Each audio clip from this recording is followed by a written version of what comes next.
کہ فرعون کون ہے۔ فرعون صرف ایک شخص کا نام نہیں ہے، مصر کا جو بھی بادشاہ ہوتا تھا اس کا لقب فرعون ہوتا تھا۔ تقریباً 18 یا 19 فرعون آئے، جو بھی بادشاہ ہوتا تھا اس کا لقب تھا یہ فرعون، اکثر لوگ اس کو نام سمجھتے۔ اب جو موسیٰ علیہ السلام کے زمانے کا فرعون تھا وہ بڑا جری تھا، اسے طاقت پر غرور بھی تھا، گھمنڈ بھی تھا۔ ایسا ہے کہ تقریباً 100 سال تک تو کبھی اس کو سردی بخار بھی نہیں آیا، بیمار کبھی نہیں ہوا۔ تو آدمی کو جب کوئی تکلیف نہ آئے تو وہ غرور میں بڑھ جاتا ہے اور اسے ایسا لگنے لگتا ہے کہ میں سب سے پاورفل آدمی ہوں دنیا کا، مجھے کچھ ہو نہیں سکتا۔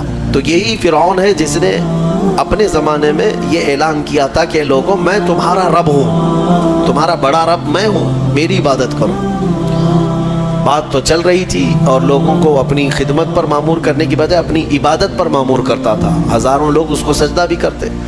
ایک دن ایسا ہوا کہ فرعون نے خواب دیکھا، آسمان سے ایک تارا ٹوٹ کر اس کی گود میں گرا یا اس کے محل پہ گرا اور پھر آگ لگ گئی اس کے محل میں۔ وہ گھبرا کر کے اٹھا، صبح نجومیوں کو، کاہنوں کو بلایا کہ اس خواب کی کوئی تعبیر صحیح بتا دے۔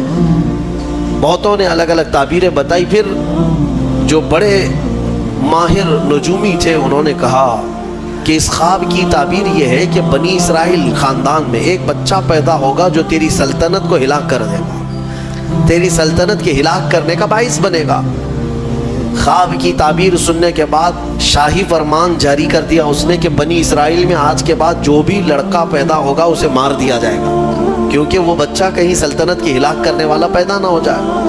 تو یہ اعلان کے بعد بنی اسرائیل خاندان میں جو بھی لڑکا پیدا ہوتا اسے مار دیا جاتا، بیٹوں کو ذبح کر دیتا تھا اور لڑکیوں کو زندہ چھوڑ دیتا تھا۔ 1 سال کے اندر انہوں نے 12,000 بچوں کو ذبح کیا، پیدا ہوتے ہی قتل کر دیتے تھے۔ لڑکے کو زندہ رہنے کا حق نہیں تھا، صرف ڈر تھا۔ یہ وہ زمانہ ہے جب موسیٰ علیہ السلام کی ابھی ولادت نہیں ہوئی، ولادت سے پہلے اتنے بچے مارے گئے۔ پھر اس کے درباریوں نے اس سے ریکویسٹ کیا کہ اگر ایسے سب مار دیے جائیں تو آپ کی خدمت کے لیے بچے کہاں سے ملیں گے، جوان کون ہوگا؟ تو 1 سال چھوڑا جاتا، 1 سال مارا جاتا۔ اتفاق ایسا کہ جس سال مارا جانے والا تھا اسی سال موسیٰ علیہ السلام کی پیدائش، ان کی ماں حاملہ تھی اور پیدا ہونے کا وقت جب قریب آیا تو اللہ تبارک و تعالیٰ جسے جہاں چاہے بچائے، ہاں جس انداز میں چاہے وہ اللہ تعالیٰ حفاظت فرماتا ہے۔ تو موسیٰ علیہ السلام کی ماں کے دل میں اللہ نے بات القاء کی کہ تہ خانے میں چلی جائیں۔ وہ تہ خانے میں گئی، بچے کی ولادت ہوئی، لڑکا پیدا ہوا۔ اب وہ گھبرا گئی کہ یہ سال مارے جانے والا ہے، اور وہ بنی اسرائیل خاندان سے تھی کہ میرا بچہ مارا جائے گا، قتل کر دیا جائے گا۔ تو اللہ تبارک و تعالیٰ نے ان کے دل میں یہ بات القاء کی کہ ایک صندوق لے لو لکڑی کا اور اس میں اس بچے کو ڈال کر دریا میں بہا دو۔ بھلا کوئی ماں کیسے بہائے گی؟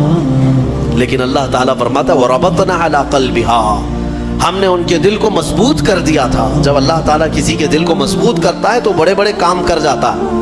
ان کی ماں صندوق میں رکھ کر کے بچے کو ایک دریا کے کنارے ڈال دیتی ہیں، بہا دیتی ہیں، اور اپنی بڑی بیٹی کو کہتی ہیں کہ دیکھتے رہنا یہ صندوق کہاں جاتا ہے۔ موسیٰ علیہ السلام کی جو بڑی بہن تھی وہ دیکھتی ہوئی جا رہی تھی اس صندوق کے پیچھے۔ صندوق بہتے بہتے بہتے ایک باغیچے کے کنارے لگا، وہ باغیچہ فرعون کا ہی تھا، اور فرعون کی بیوی وہاں پر ٹہلنے کے لیے شام کے وقت آیا کرتی تھی۔ جب وہ اپنی کنیزوں کے ساتھ وہاں آئی تفریح کے لیے تو ایک صندوق کو اپنے باغیچے کے کنارے لگا ہوا دیکھا، اٹھانے کے لیے کہا، اٹھایا گیا تو نہایت ہی خوبصورت بچہ۔ اللہ تعالیٰ نبیوں کو خوبصورتی دیا ہی ہوتا ہے۔ فرعون کے گھر میں کوئی بچہ نہیں تھا، اولاد نہیں تھی، تو فرعون کی بیوی نے اٹھا لیا اور کہا کہ لاؤ یہ بڑا خوبصورت بچہ ہے، حسین بچہ ہے، اور اپنے محل لے آئی۔ فرعون سے کہا کہ آج سمندر میں، دریا میں بہتا ہوا ایک بچہ کنارے پر آ لگا، میں نے اس کو اٹھا لیا ہے۔ فرعون نے کہا کہیں یہ بچہ تو نہیں جو میری سلطنت کو ہلاک کرنے کا سبب بنے؟ بیوی نے کہا ایسا کیسے ہو سکتا ہے، وہ تو بنی اسرائیل خاندان میں پیدا ہوگا، یہ تو کسی دریا سے بہتا ہوا آیا ہے، پتہ نہیں کون سے ملک سے آیا، کہاں سے آیا۔ تو بہرحال اس کی بیوی نے یہ کہا کہ اس کو مت مارو، لا تقتلوه عسى ان ينفعنا او نتخذه ولدا، قریب ہے کہ ہم اس سے فائدہ اٹھائیں گے یا اس کو بیٹا بنا لیں گے۔ بیوی کی بات پر راضی ہو گیا، فرعون جو ہے بیگم کی بات پر آ گیا۔